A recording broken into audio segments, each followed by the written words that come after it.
days, you know, the EPA had just been created. The first Earth Day had occurred. You know, it was, and the Vietnam War was going on. I mean, you know, it was a different era. Right. And the operative word was relevance. Right. What is, you know, I said, I love astrophysics, but, you know, what's the relevance of it? And so I wandered around campus and tried to find a program where I could use my technical background, you know, to something that was relevant.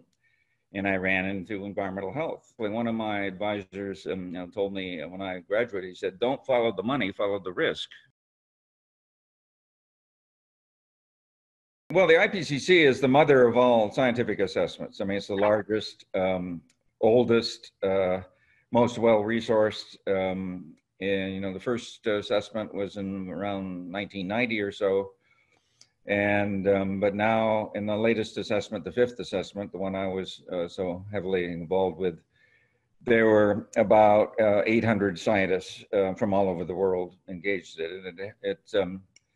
It's by this time, it's, I don't know what the word is, choreographed substantially. I mean, there are a number of meetings and there are, you know, drafting reports and reviews that are done. Reviews are done independently by peer reviewers, you know, scientific peer reviewers, but also by the countries themselves. Sometimes they tell you there are 2,500 people involved, but those include the peer reviewers.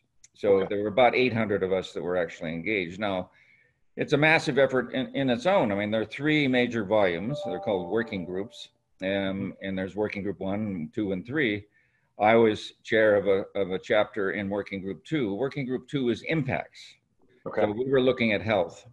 Working group 1 is the basic climate science, and that includes the atmospheric chemists and the, you know, climate modelers and people like that. And, you know, it's often the one that gets most attention in the media afterwards, because that's where the projections occur and so forth.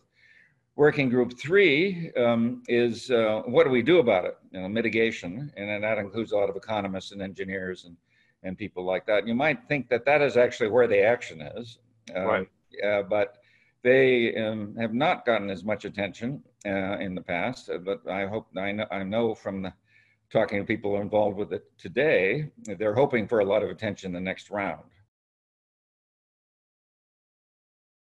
As a result, in the final consensus document, consensus report that comes out, that's signed by the 190 countries, whatever it is, you can push, you know, you can push some things because there's going to be some controversy, but they're not willing, you know, to push other things. So, for example, population doesn't show up at all.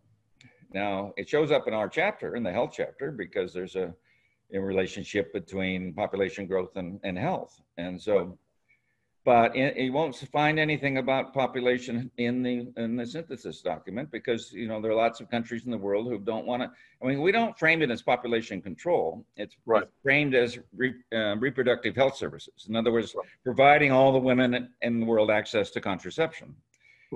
And just the women who want it.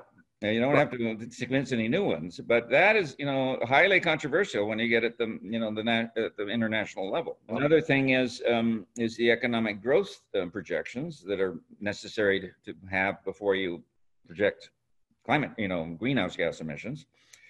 Well, I mean, you know, if you're an African, let's say, minister or at this meeting and having to sign off on this thing, are you going to sign off on a growth projection that doesn't show your country is continuing to grow and, you know, you're not.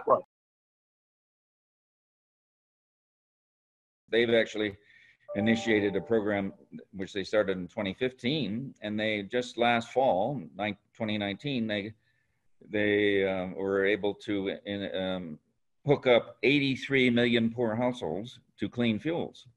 That's 500 million people. That's a big deal.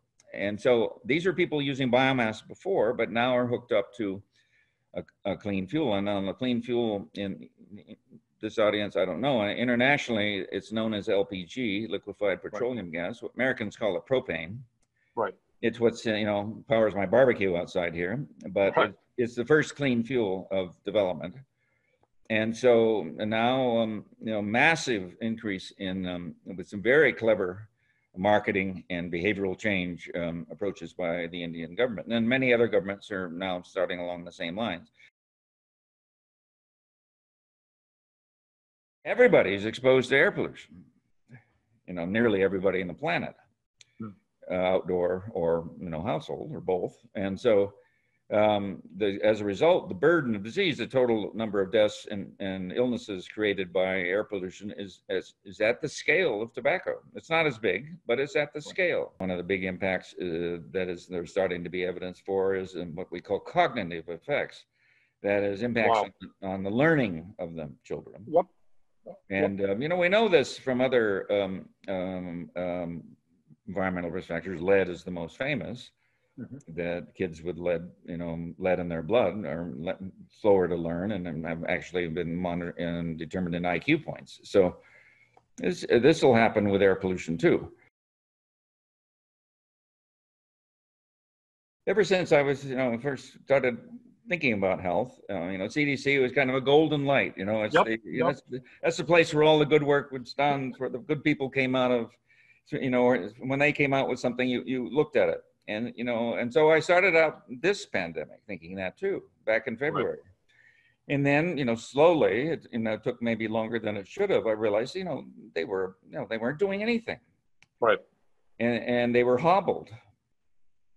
They were hobbled by, you know, years of bad budgets, but they were also hobbled directly politically. Mongolia hasn't had a single death. They haven't had a single community infection. Wow. They shut off travel. They started a lockdown 2 weeks before their first case. That's amazing. Because they knew it was coming, and they were next to China. They knew the cases, you know, they were going to get infections, but they acted very quickly. Of course, they shut off travel to China. They shut off travel to Russia, the other place. The world is a lot better place than it used to be. Yep. You know, maternal mortality is down, infant mortality is down, life expectancy is up, GDP is dramatically improved around the world. Of course, maybe more in the rich than the poor. There are many fewer poor people than there used to be.